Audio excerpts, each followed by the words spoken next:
So just to kick off, I think every industrial revolution had its defined material. So if you look at coal and iron driven the steam age, we had copper driving the electrification age.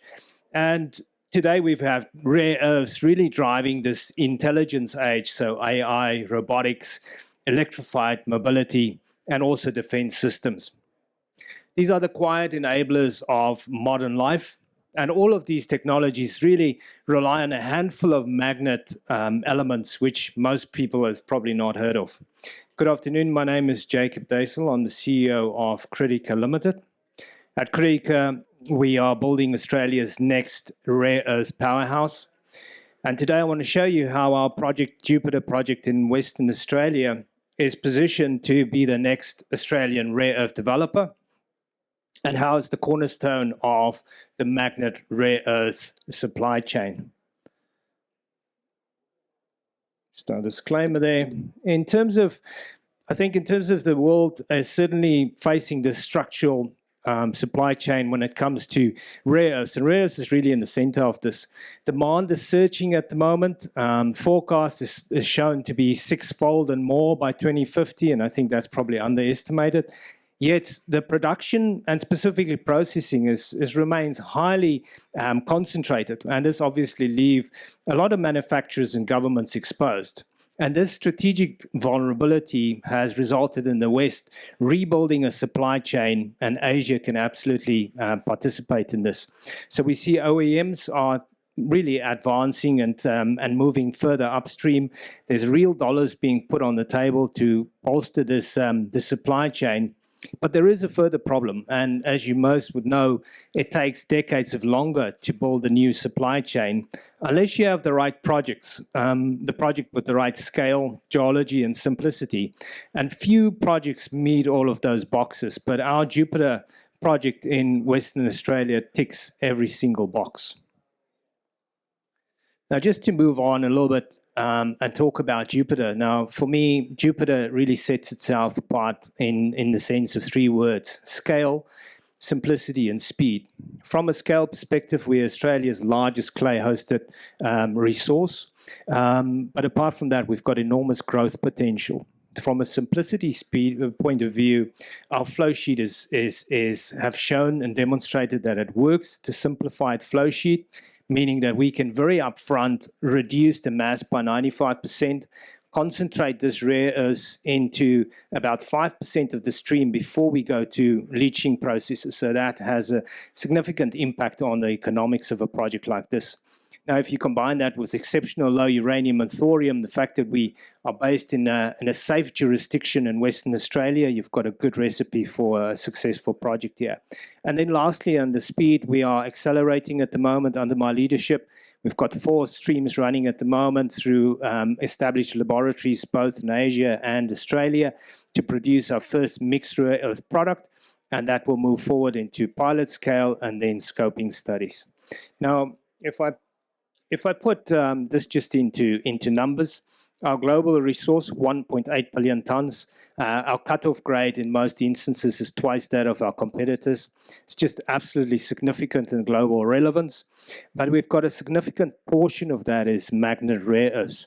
But it's really this 95% beneficiation piece that we can reduce the mass up front, get a significant upgrade in our grade. So we've seen up to 800% upgrade very upfront before we go into a leaching process. So it's the scale, simplicity, and speed that potentially will reduce cost. Now, just in terms of scale is one thing, but we've got enormous quality here in terms of consistent and potential mass here. It's our mineralization starts 2 to 6 meters below surface, so a very short, small stripping ratio. It's 40 square kilometers of footprint, and very homogeneous material. So you've got a low stripping ratio. It is clay mining. It's not hard rock, so no drilling and blasting. Very predictable processes and therefore very predictable product. And that's very important to any off-taker. So Jupiter, again, from a growth perspective, Jupiter only consists about 3% of our larger brothers project. So Jupiter to me is not a once-off discovery, but rather the anchor to an entire rare earth district. We've got another 5 discoveries in brothers at the moment. So I think I touched on a lot in terms of just the economics around this. But if I look at clay, we're a clay-hosted deposit, and that gives us an edge here in the sense that, unlike ionic clay, we don't have to leach everything. We can have this upfront beneficiation, reduce the mass, and therefore reduce the size and footprint of our actual leaching process.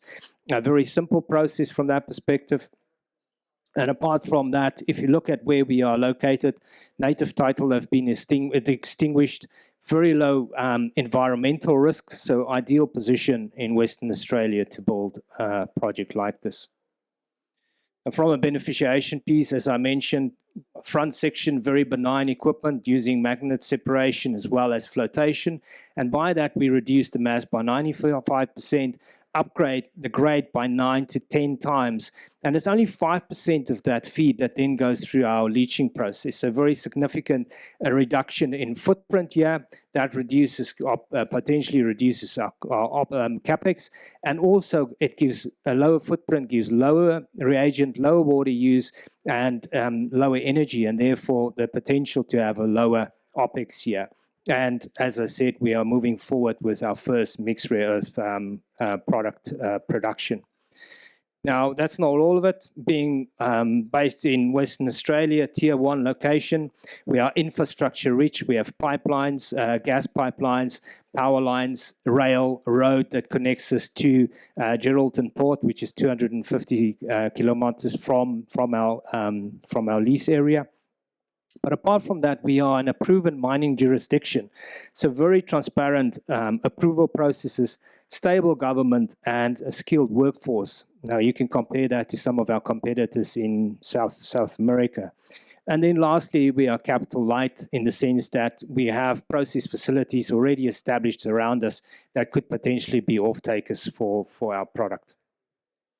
Now, just very briefly, we're accelerating at the moment. So in terms of specifically, it's a really structured, disciplined delivery as low-risk pathway moving forward. We've got beneficiation that has been proven now. Moving forward with the hydrometallurgy program, that's all going to feed into our scoping study and put us in position to start having early discussions with off-takers. So we're really moving with speed and structure and turning the scale into value.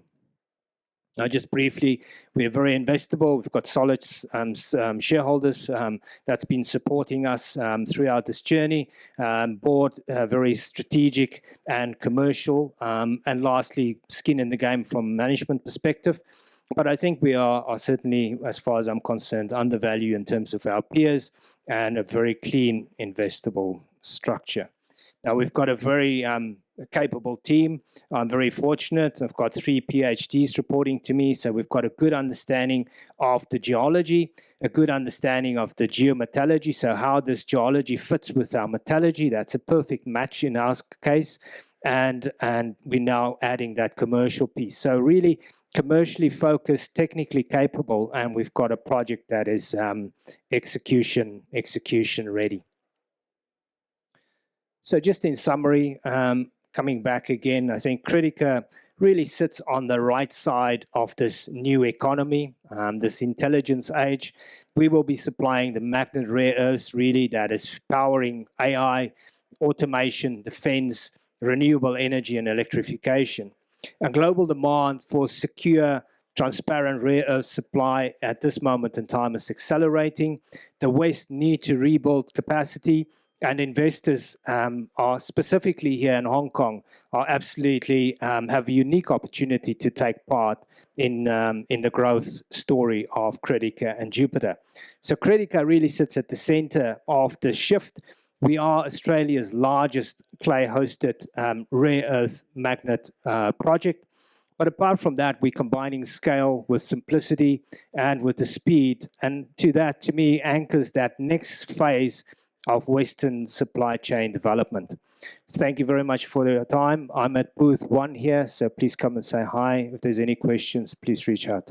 Thank you.